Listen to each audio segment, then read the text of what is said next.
Hello friends, स्वागत है आप सभी का हमारे पास स्टडी यूट्यूब चैनल पर। आज का हमारा टॉपिक है एग्रेरियन रिफॉर्म्स। कल हमने पढ़ा था features, importance and problems of Indian agriculture. Indian agriculture में क्या क्या फीचर्स होते हैं, क्या उसकी इंपॉर्टेंस है और साथ साथ क्या उसकी प्रॉब्लम है। आज हम पढ़ेंगे एग्रेरियन रिफॉर्म्स। एग्रेरियन रिफॉर्म्स क्यों जरूरी है? एग्रेरियन रिफॉर्म्स इसलिए जरूरी है क्योंकि हमारे इंडिया की एग्रीकल्चर की प्रॉब्लम्स हैं। कल हमने प्रॉब्लम्स पढ़ी थी इंडिया एग्रीकल्चर की। तो इंडिया एग्रीकल्चर की प्रॉब्लम्स और वो किस में सॉल्व करी गई? हमारे 5 ईयर प्लान में सॉल्व करी गई। ठीक है, तो जैसे कि आपको पता है कि एग्रेरियन का मतलब क्या होता है? एग्रीकल्चर से, एग्रीकल्चर जो सोसाइटी है हमारी, जो हमारी एग्रीकल्चर सोसाइटी है,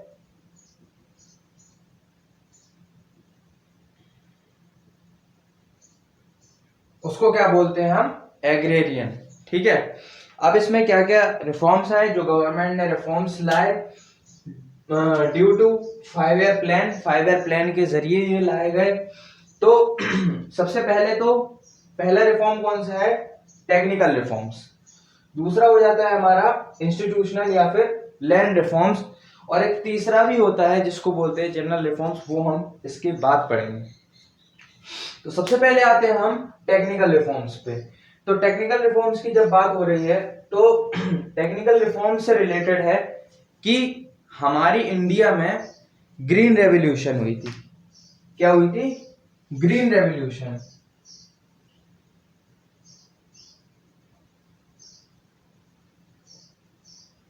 कब हुई थी? 1965 में। 1965 में इंडिया में ग्रीन रेवोल्यूशन हुई थी। उसमें लिए गए थे कुछ टेक्निकल रिफॉर्म्स, मतलब कि जो क्रॉपिंग का जो पैटर्न है उसमें जो जो चीजें यूज हो रही हैं, जो टेक्निकल चीजें यूज हो रही हैं, उससे रिलेटेड है हमारा टेक्निकल रिफॉर्म कि क्या क्या चेंजेस होने चाहिए अब। तो सबसे पहला चेंज क्या करा गया? Use of HYV seeds. जो HYV सीड्स है, HYV का मतलब होता है हाई यील्डिंग वैरायटी सीड्स, मतलब कि ऐसे सीड जो ज्यादा ग्रोथ कर सके फसल की। ठीक है, ऐसे ऐसे सीड्स का यूज होने लगा। दूसरा आता है हमारा यूज ऑफ केमिकल फर्टिलाइजर्स। हमारी जो फसल होती थी उस फसल को उगाने के लिए कुछ हमें फर्टिलाइजर्स का यूज करना पड़ा, क्योंकि अगर उस फसल में ग्रोथ नहीं है और उसमें कुछ प्रॉब्लम आ रही है किस वजह से, तो उसको उगाने के लिए या उसको नरिश करने के लिए, उसकी जो रूट्स हैं उसको नरिश करने के लिए क्या यूज करा? हमने फर्टिलाइजर्स का यूज करा। यहां पर केमिकल फर्टिलाइजर के साथ साथ एक और चीज का यूज ज्यादा हुआ, वो था हमारा ऑर्गेनिक मैन्योर। यहां पर ऑर्गेनिक मैन्योर को भी बहुत ज्यादा बढ़ावा दिया गया। Use of insecticides and pesticides. Insecticides और पेस्टिसाइड्स से मतलब क्या है? इंसेक्टिसाइड जो होते हैं हमारी जो फसल होती है उसमें जो कीड़े लग जाते हैं उसके लिए यूज करे गए इंसेक्टिसाइड्स, और जो अनवांटेड ग्रास होती है हमारी, जो फसल में उग जाती है, जो फसल को बर्बाद करती है, उसको बोलते हैं हम पेस्ट। तो उसके लिए हम यूज करते हैं पेस्टिसाइड्स। हमने जब इतना सब कुछ करा, टेक्निकल रिफॉर्म्स लेकर आए हम ग्रीन रेवोल्यूशन के जरिए, ठीक है, तो हमें एक चीज और करनी थी कि साइंटिफिक फॉर्म, मतलब फार्म के जरिए हमें क्या करना था? जितना भी हम एग्रीकल्चर कर रहे थे उसको एक ऐसे वे में करना था कि वहां पर हमारे साथ क्या हो? साइंटिफिक टेक्निक्स का यूज हो। साइंटिफिक टेक्निक्स के जरिए वहां पर फार्मिंग होनी चाहिए। ठीक है, तो यहां पर क्या होना चाहिए? साइंटिफिक टेक्निक्स का यूज होना चाहिए। अब साइंटिफिक टेक्निक्स में क्या आता है? देखो, सबसे पहला तो इंडिया में फर्टिलाइजर्स का यूज हुआ। तो उस फर्टिलाइजर को प्रिपेयर करने के लिए कुछ टेक्निक्स का यूज करा गया। दूसरा अगर हम देखें तो हमारी इंडिया में एग्रीकल्चरल यूनिवर्सिटीज हैं। एग्रीकल्चरल यूनिवर्सिटीज में बहुत सारे साइंटिस्ट होते हैं। जो क्या करते हैं, एग्रीकल्चर पर रिसर्च करते हैं। उन एग्रीकल्चर रिसर्च से पता लगाया जाता है कि हमारी जो फसल उगाई जा रही है उसमें क्या क्या चीज लैग कर गई है, उस चीज को वो दूर करते हैं। दूसरा अगर हम देखें तो यहाँ पर एक पैटर्न होता है जिसको बोलते हैं क्रॉपिंग पैटर्न होता है, जिसको बोलते हैं हम क्रॉप रोटेशन। मतलब कि अगर हमने एक फसल उगाई, उसके बाद दूसरी फसल उगाई, उसके बाद तीसरी फसल उगाई, उससे क्या होता है, एक ही जमीन पर जो हम तीन तीन फसल उगाते हैं तो क्या होता है, उस लैंड की क्या होती है, फर्टिलिटी बढ़ जाती है। ठीक है। और भी अगर हम देखें तो यहाँ पर हमारा अगर साइंटिफिक मेथड में देखें, बहुत से ऐसी टेक्निक्स बताई साइंटिस्ट ने कि जिससे क्या हो कि आपको कौन सा ऐसे सॉइल में कौन सी सीड यूज करना चाहिए, साथ ही साथ फर्टिलाइजर का कितना यूज करना चाहिए, वो सब साइंटिफिक फार्म मैनेजमेंट प्रैक्टिसेस में आता है। फिफ्थ आता है हमारा mechanised means of cultivation. Mechanised means of cultivation में आ जाता है हमारा कि हमारी कंट्री में सबसे ज्यादा प्रॉब्लम किसकी थी, सबसे ज्यादा प्रॉब्लम थी फाइनेंशियल प्रॉब्लम, जिससे हमारे जितने भी फार्मर्स थे वो गुजर रहे थे। अब फार्मर्स क्या कर रहे थे कि लोन ले रहे थे, किससे, मनी लेंडर्स से या फिर लैंडलॉर्ड से। क्या कर रहे थे वो ले रहे थे लोन, और उसके बाद वो कर रहे थे प्रोडक्शन। अब यहां पर क्या हुआ, यहां पर ऐसा नहीं हुआ। यहां पर उन्होंने क्या करे, एक इंस्टीट्यूशनल बना दिया इंडस्ट्रीज के लिए, रीजनल एग्रीकल्चरल कोऑपरेटिव बैंक्स बना दिए, एजेंसीज बना दी, साथ ही साथ कमर्शियल बैंक में भी इसका लोन मिलने लगा। ठीक है। तो यहां से जब गवर्नमेंट जब इसको लोन लेने लगी तो वो क्या करती थी, गवर्नमेंट उनसे कुछ सस्ता इंटरेस्ट लेती थी बदले में। तो उससे क्या होता था, फार्मर्स को भी सहूलियत होती थी। अब हम आते हैं इंस्टीट्यूशनल या फिर लैंड रिफॉर्म्स पर। हमने कल पढ़ा था कि हमारी इंडिया में जो फार्मर्स होते हैं वो क्या करते हैं, या तो खुद की जमीन पर करते हैं खेती, या फिर क्या करते हैं, लैंडलॉर्ड की जमीन पर खेती करते हैं। उसमें भी हमने प्रॉब्लम्स पढ़ी थी कि फार्मर्स को क्या क्या फेस करना पड़ता है। सबसे पहले तो हमारे पास कोई रेगुलेटेड मार्केट नहीं है। ठीक है। फार्मर्स क्या करते हैं, मिडिल मैन को वो देते हैं, मिडिल मैन उसमें से बीच में से कमीशन खाता है, और साथ ही साथ फिर उसको फायदा सबसे ज्यादा किसको होता था, लैंडलॉर्ड्स को फायदा होता था उसमें। ठीक है। फार्मर्स को कोई फायदा नहीं होता था जो प्रोडक्शन कर रहा है। अब इसमें क्या होगा, फार्मर्स को भी फायदा होगा। कैसे, सबसे पहला तो अबॉलिशन ऑफ इंटरमीडिएट। जो इंटरमीडियरीज थे हमारे उनको अबॉलिश कर दिया गया। मतलब कि जो भी खेती करेगा उसका राइट होगा ओनरशिप पर। ठीक है। मतलब कि यहां पर जमींदारी सिस्टम, जमींदार के लिए जमींदारी सिस्टम, और साथ ही साथ एक और है कि जो लैंडलॉर्ड्स होते थे, लैंडलॉर्ड्स, या फिर हम कह सकते हैं कि जितने भी मनी, जो भी जिनके पास जमीन होती थी, जो खेती कराते थे, उनसे क्या हुआ कि ये चीज छीन ली गई, क्या, ओनरशिप, कि वो अब क्या बोलते, अब वो नहीं करेंगे कि वो खेती के लिए जमीन देंगे और उस पर खेती की जाए। अब क्या होगा, जो टिलर ऑफ द सॉइल है, मतलब कि पीजेंट्स, वो खेती करेंगे और वो ही उसके असली हकदार होंगे। मतलब कि जो सरप्लस आएगा, जो मार्केट में बेचने जाएंगे, उनके पास ही वो इनकम आएगी। अगली चीज क्या रखी गई, रेगुलेशन ऑफ रेंट। यहां पर रेगुलेशन ऑफ रेंट एक बहुत बड़ा रोल निभाता है, क्योंकि हमने कल पढ़ा था कि फार्मर्स से क्या करा जाता था, जो एब्सेंट लैंडलॉर्ड्स होते थे, एब्सेंटीज लैंडलॉर्ड होते थे हमारे, वो क्या करते थे, फार्मर्स को जमीन देते थे, वो उस पर प्रोडक्शन करते थे, और प्रोडक्शन से ज्यादा वो क्या करते थे, उनसे रेंट लेते थे। यहां पर क्या हुआ कि गवर्नमेंट ने सेट करा रेंट, क्या, 1/3 से ज्यादा आप रेंट नहीं ले सकते। जितना भी प्रोडक्शन हुआ उस प्रोडक्शन में जितनी भी इनकम आई उससे 1/3 आप ज्यादा रेंट नहीं ले सकते। यहां पर एक रेगुलेशन तय कर दिया गया किसका, रेंट का। ठीक है, तो अगला आता है हमारा कंसोलिडेशन ऑफ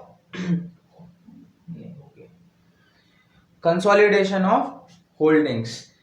ठीक है, जो हमारा लैंड होता था, हमने कल पढ़ा था कि जो लैंड होता था उसको वो क्या होता था, स्मॉल होता था, साथ साथ फ्रेगमेंटेड होता था। अब यहाँ पर फार्मर्स को एक मौका मिल गया कि फार्मर्स क्या कर सकते हैं, अपने अपने लैंड को क्या कर सकते हैं, स्कैटर्ड कर सकते हैं। जो लैंड उनके पास है उसको फैला सकते हैं। ठीक है, उससे क्या होगा, वो दूसरे फार्मर्स को भी फायदा करेगा। जो हमारी ज्यादा जमीन होती है उस पर ज्यादा प्रोडक्शन हो सकेगा, भले ही उसमें थोड़ा थोड़ा पार्ट अलग अलग फार्मर्स को दे दिया जाएगा, लेकिन उससे क्या होगा, प्रोडक्शन अच्छा होगा। फोर्थ आता है हमारा सीलिंग ऑफ लैंड होल्डिंग्स। यहाँ पर क्या हुआ, जो बड़े फार्मर्स थे उन पर क्या हुआ, लैंड होल्डिंग्स की सीलिंग करी गई। क्यों करी गई, क्योंकि यहाँ पर एक बहुत बड़ा इम्प्लीकेशन आ रहा था किसका, सोशल इनइक्वालिटी का। सोशल इनइक्वालिटी के लिए उन्होंने क्या करा, लैंड होल्डिंग्स को क्या करना शुरू करा, सीलिंग करना, जिससे कि जो स्मॉल फार्मर्स हैं उनको भी लैंड मिल सके फॉर फार्मिंग। ठीक है, यहाँ पर आता है हमारा fifth point, cooperative farming. Cooperative farming में क्या होता है, जितने भी फार्मर्स होते हैं साथ में एक सोसाइटी बनाते हैं, एक मार्केट बनाते हैं, जिसमें क्या होता है, लैंड को पूल करा जाता है। मतलब कि वहां पर जितने भी लैंड्स होते हैं उन सबको, जो रिसोर्सेज होते हैं उनको क्या करा जाता है, पूल करा जाता है।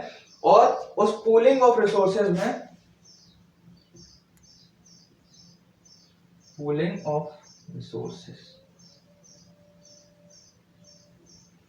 फार्मर्स को क्या फायदा मिलता है इससे, कि फार्मर्स को उनके रीजनेबल रेट पर वो लैंड मिल जाता है, सिर्फ और सिर्फ किसके बदले, पूलिंग ऑफ रिसोर्स के बदले। ठीक है, तो ये थे हमारे टेक्निकल रिफॉर्म्स और ये थे हमारे इंस्टीट्यूशनल रिफॉर्म्स। अब आते हैं हमारे जनरल रिफॉर्म्स। जनरल रिफॉर्म्स में क्या क्या है हमारे, expansion of irrigation facilities. Irrigation की फैसिलिटीज हमने कल पढ़ा था कि हमारी इंडिया की सबसे बड़ी प्रॉब्लम क्या है, कि वो रेनफॉल पे आश्रित है।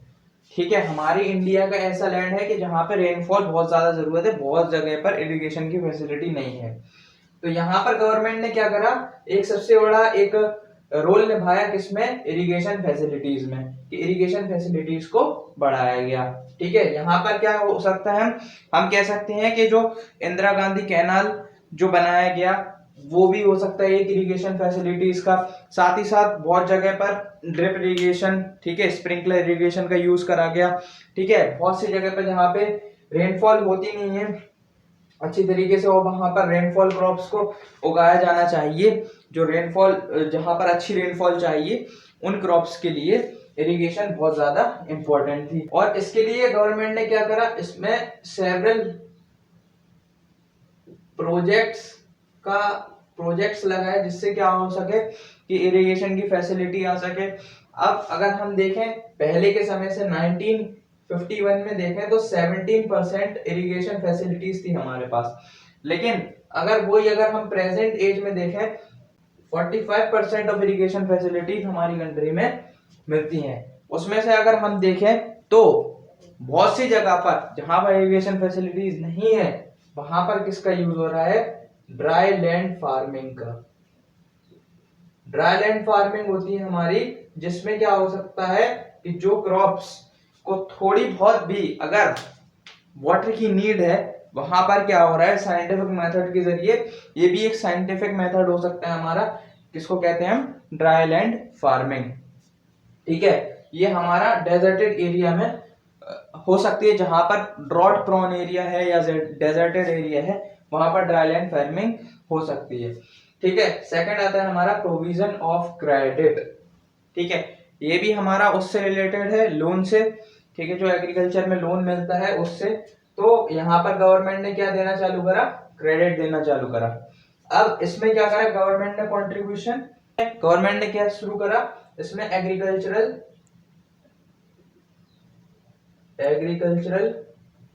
Credit society,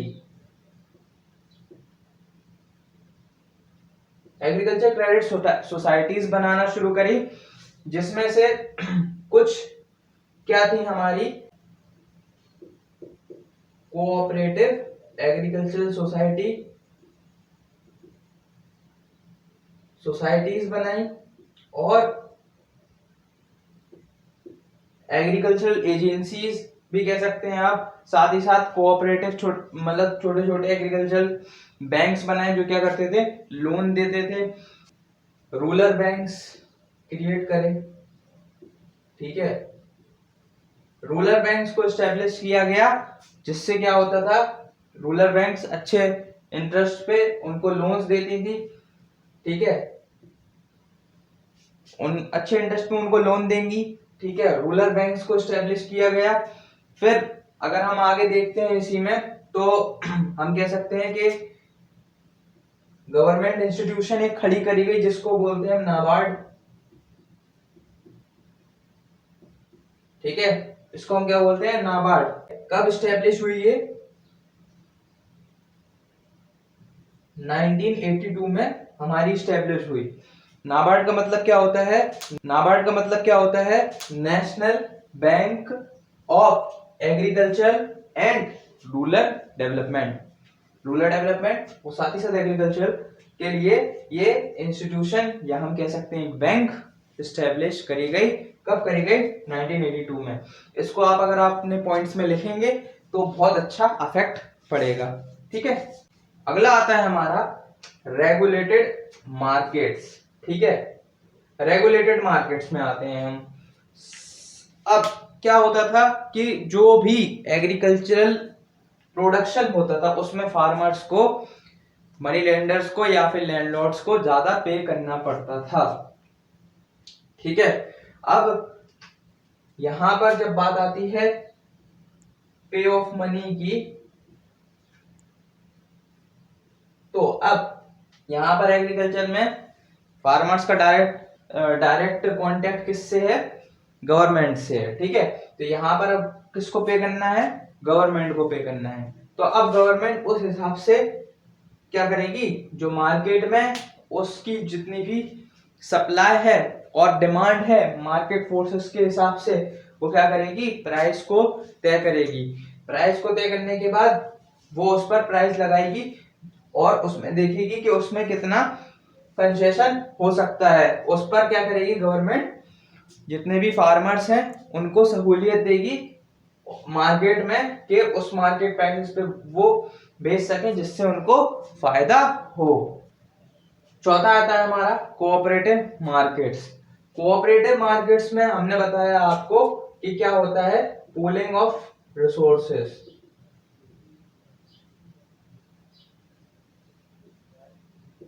pooling of resources का मतलब क्या होता है कि जितने भी रिसोर्सेस होते हैं, जैसे कि हम ले लें लैंड, ठीक है, फर्टिलाइजर्स, पेस्टिसाइड, ये सारे हमारे रिसोर्सेस हैं जो भी हम यूज कर रहे हैं, उनको क्या करा जाता है, सेव करा जाता है। अब ये मार्केट, कोऑपरेटिव मार्केट में क्या होता है, एक सोसाइटी बनाई जाती है फार्मर्स की, जिसमें बहुत सारे फार्मर्स होते हैं। वो क्या करते हैं, अपने सारे रिसोर्सेस को पूल करते हैं। फिर उस पूलिंग पर क्या होता है, फार्मर्स को अच्छे रेट पर, रीजनेबल रेट पर क्या प्रदान किए जाते हैं, रिसोर्सेस प्रदान किए जाते हैं, ठीक है। सबसे पहले हमने क्या कर लिए, रिसोर्सेस को पूल करा और फिर उन्हीं रिसोर्सेस को अच्छे रेट पर खरीदा और फिर उसको उससे प्रोडक्शन करा। तो ये क्या होती थी, एक फार्मिंग, ये क्या है, एक फार्मर्स की एक सोसाइटी है, कोऑपरेटिव फार्मिंग, ठीक है। आप इसको कह सकते हैं कि जिसमें क्या हो सके, पूलिंग ऑफ रिसोर्सेज हो सके और जिसमें फार्मर्स क्या कर सके, बार्गेनिंग कर सके, बार्गेनिंग कर सके किसकी, एग्रीकल्चरल प्रोडक्ट्स की, जिससे एग्रीकल्चर प्रोडक्शन हो सके। और जिसमें क्या होता था कि जो भी वो क्रॉप्स उगाएंगे, जो भी वो क्रॉप्स उगाएंगे उनकी, उनको क्या मिलेगी, स्टोरेज स्टोरेज फैसिलिटीज वहां पर मिलेगी, स्टोरेज फैसिलिटीज की यहाँ पर अच्छी सुविधा है। ठीक है, उसके बाद आते हैं हम प्राइस सपोर्ट पॉलिसी पर। प्राइस सपोर्ट पॉलिसी से आ जाता है हमारा कि हम माइक्रो इकोनॉमिक्स में पढ़ा था कि गवर्नमेंट क्या करती है, एमएसपी का यूज करती है। एमएसपी मतलब minimum support price, minimum support price का यूज करती है। देता हूं मैं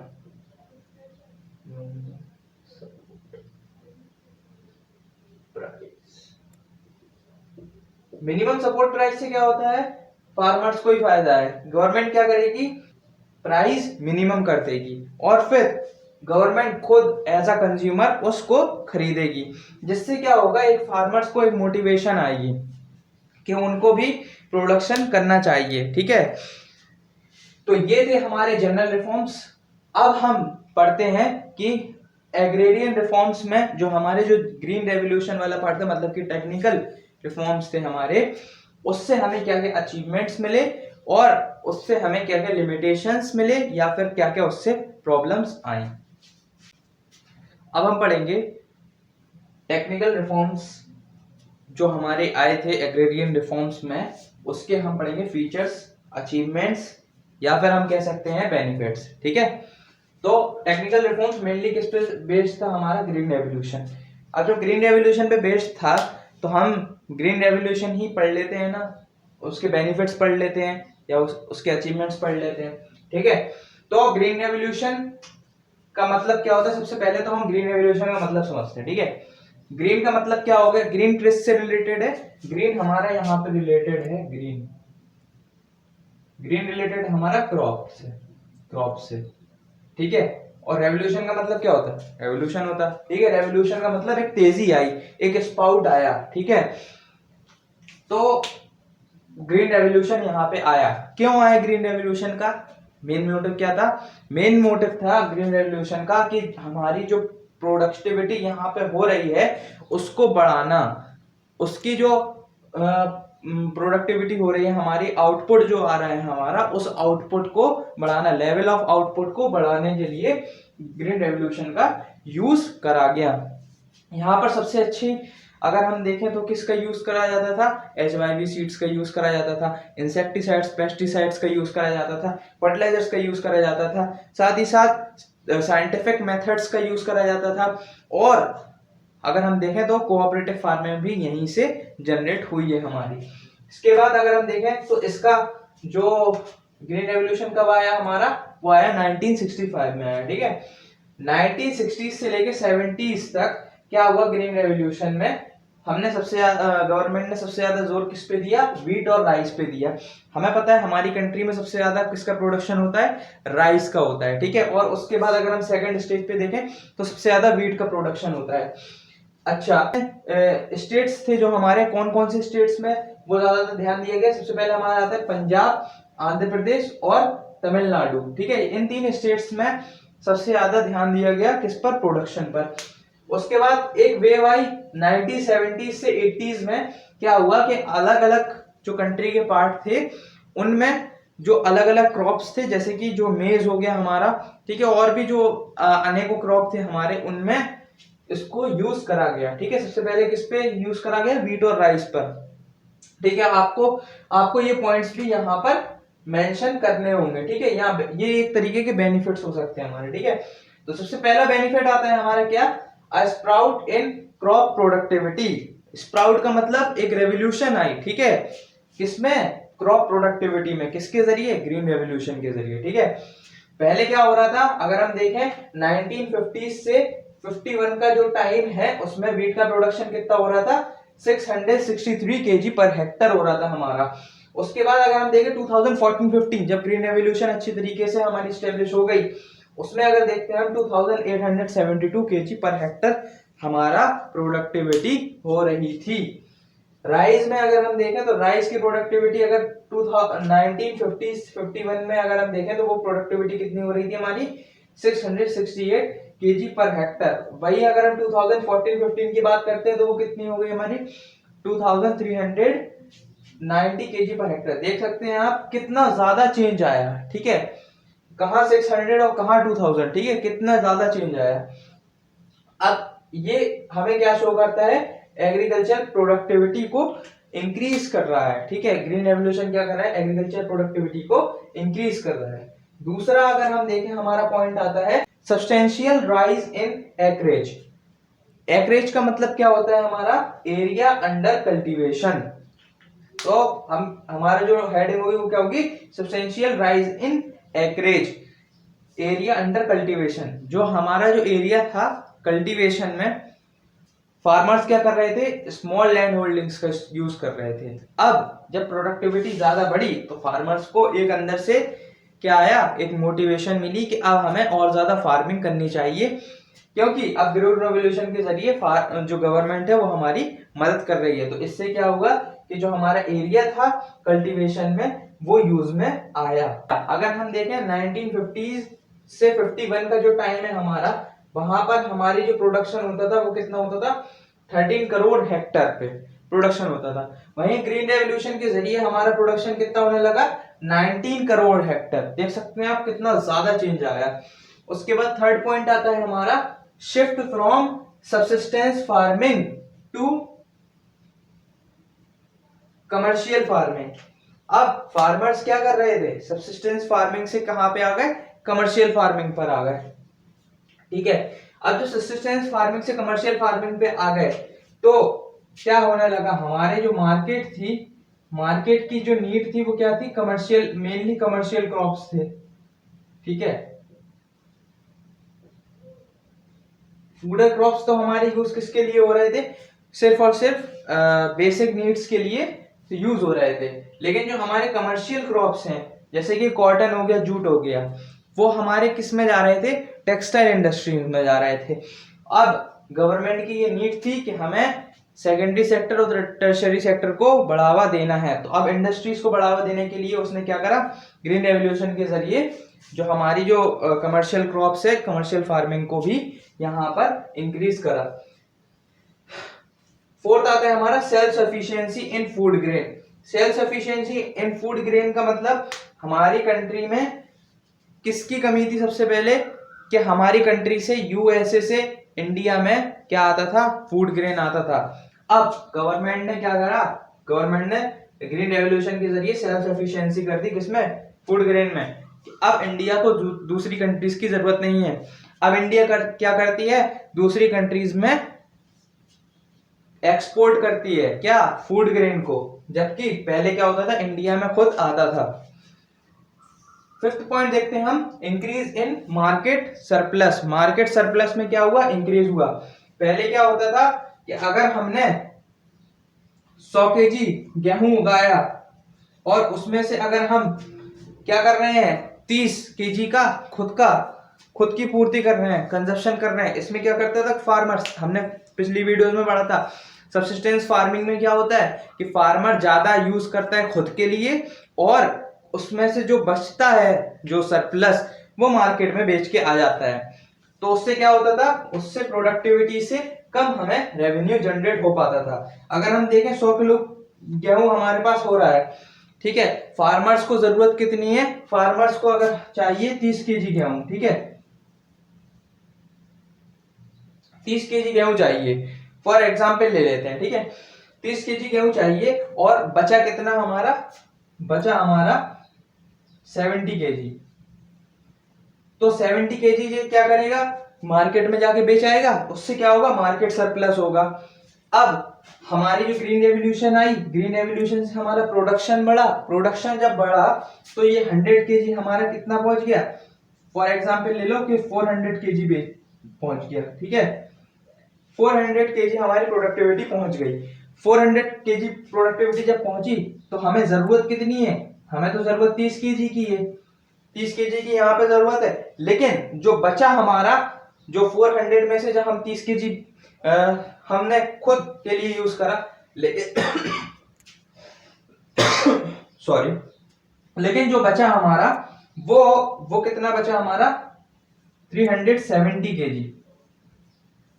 तो आप देख सकते हैं 370 केजी हमारे यहाँ पे बचा, जिससे क्या हो सकता है, जो मार्केट है उसमें बेचकर फार्मर्स को क्या हो सकता है, फायदा हो सकता है। ठीक है, तो ये सारे अचीवमेंट्स थे हमारे ग्रीन रेवोल्यूशन के। अब हम पढ़ेंगे कि ग्रीन रेवोल्यूशन की क्या क्या लिमिटेशंस है। ठीक है, तो अब हम पढ़ेंगे क्या लिमिटेशंस, इम्प्लीकेशंस, डिसएडवांटेजेस, डीमेरिट्स। किसी भी तरीके से क्वेश्चन पूछा जा सकता है किस पे, ग्रीन रेवोल्यूशन पे, और ये क्वेश्चंस पूछे जाते हैं। ठीक है, ऐसा नहीं है नहीं पूछे जाते, क्वेश्चंस पूछे जाते हैं।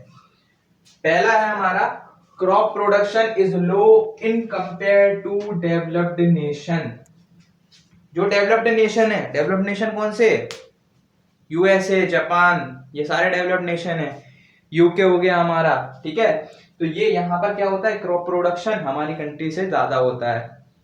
ठीक है, आप टेबल में देख सकते हैं कि हमारी कंट्री क्या कर रही है, 2.8 टन कर रही है, और उनकी कंट्रीज क्या कर रही है, 6.5 से ज्यादा प्रोडक्शन कर रही है टन में। ठीक है, अब सेकंड पॉइंट आता है हमारा लिमिटेड क्रॉप्स। लिमिटेड क्रॉप्स मतलब कि हमारी कंट्री में सबसे ज्यादा ध्यान किस पे दिया जाता है, जो फूड प्रोडक्ट होते हैं, फूडर क्रॉप्स होते हैं जो हमारे, फूडर क्रॉप्स होते हैं जो हमारे, उन पर ज्यादा ध्यान दिया जाता है in compare to commercial crop. Commercial crop में अगर हम देखें तो जूट, कॉटन, ठीक है, जूट, कॉटन, सिल्क, ठीक है, इन क्रॉप्स को ही उगाया जाता है। ठीक है, और इससे क्या होता है, दूसरी कंट्रीज में एक्सपोर्ट होता है। तो इससे प्रॉब्लम क्या होती है कि हमारे पास लिमिटेड क्रॉप है, अगर हमारे पास थोड़े ज्यादा क्रॉप होते तो और ज्यादा अच्छा प्रोडक्शन हो सकता था। थर्ड आता है हमारा अनइवन स्प्रेड। अनइवन स्प्रेड का मतलब है कि हमारी कंट्री में क्या हो पाया, ये अलग अलग जगह इनसफिशियंट रहा। ठीक है, जैसे कि अगर हम देखते हैं पंजाब का जो एरिया है, पंजाब के बाद आता है हमारा महाराष्ट्र का जो एरिया है, महाराष्ट्र, ठीक है, महाराष्ट्र का जो एरिया है, तमिलनाडु है जो हमारा, तो यहाँ पर क्या हो रहा है, प्रोडक्शन अच्छा हो रहा है। यहाँ पर जो ग्रीन रेवोल्यूशन जो हमारी आई है वो यहाँ पर अच्छा अच्छा क्या दिखा रही है, अपना एडवांटेज दिखा रही है। लेकिन कुछ ऐसे पार्ट है जैसे कि हमारा ईस्टर्न यूपी हो गया, ईस्टर्न यूपी हो गया हमारा, एमपी ले लेते हैं हम, एमपी, बिहार, ठीक है, यहाँ पर क्या हो रहा है, यहाँ पर प्रोडक्शन इनसफिशियंट है। ठीक है, सफिशियंट नहीं है, इनसफिशियंट प्रोडक्शन हो रहा है यहाँ पर।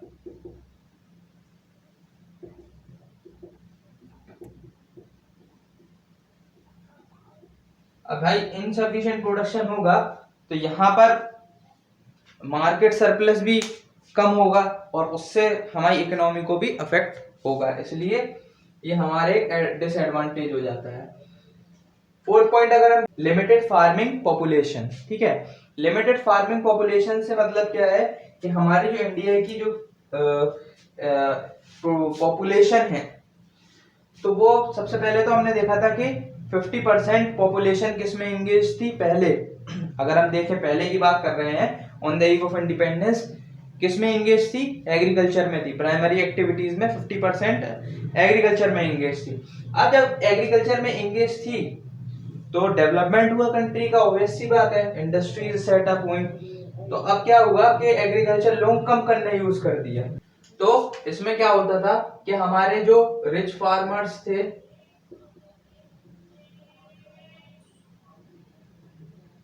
ठीक है, जो हमारे रिच फार्मर्स थे वो इसका फायदा उठा लेते थे, इसका HYV सीड्स हो गए हमारे, इरिगेशन फैसिलिटीज हो गई, इरिगेशन फैसिलिटीज हो गई, इनका फायदा उठा लेते थे। पुअर फार्मर्स होते थे वो इसका फायदा नहीं उठा पाते थे, तो क्या होता था कि जो फार्मिंग पॉपुलेशन थी वो हमारी स्मॉल हो गई, लिमिटेड हो गई, जिससे प्रोडक्शन कम हो पाता था। फिफ्थ आता है हमारा इकोनॉमिक डिवाइड। इकोनॉमिक डिवाइड से मतलब है कि हमारी जो पॉपुलेशन है उसके बीच में एक डिवाइड खिंच गया, किसका, इकोनॉमी का। इकोनॉमिक का मतलब कि सोसाइटी में क्या होने लगा, रिच और पुअर, रिच और पुअर का इकोनॉमिक डिवाइड यहाँ पर बन गया, रिच और पुअर का इकोनॉमिक डिवाइड यहाँ पर बन गया। ठीक है, तो यहाँ पर रिच और पुअर के बीच में क्या हो गया, एक गैप क्रिएट हो गया कि रिच जो है हमारे वो ज्यादा रिच होने लगे, जो हमने पिछले पॉइंट में पढ़ा था, ठीक है, और जो हमारे पुअर हैं वो और पुअर होते गए। तो यहाँ पर क्या है, हमारा ये इकोनॉमिक डिवाइड क्रिएट हो गया। तो ये थे हमारे लिमिटेशंस, और अब हमारा जो एग्रीकल्चर सेक्टर है वो पूरा कंप्लीट हो चुका है, जो हमने एग्रीकल्चर सेक्टर जो पढ़ना था। ठीक है, अब इसके बाद हम पढ़ेंगे इंडस्ट्रियल सेक्टर। ठीक है, तो अगर आपने वीडियोस पहले वाली नहीं देखी तो देख लीजिए, इस वाले टॉपिक की पहली वीडियो नहीं देखी तो वो भी देख लीजिए। चैनल को सब्सक्राइब नहीं करा तो चैनल को सब्सक्राइब करें, बेल आइकन को प्रेस करें। वीडियो अच्छी लगी तो वीडियो को लाइक करें, शेयर करें, और प्रॉब्लम हो तो कमेंट करें। मिलते हैं अपने अगली वीडियो में, जब तक के लिए बाय।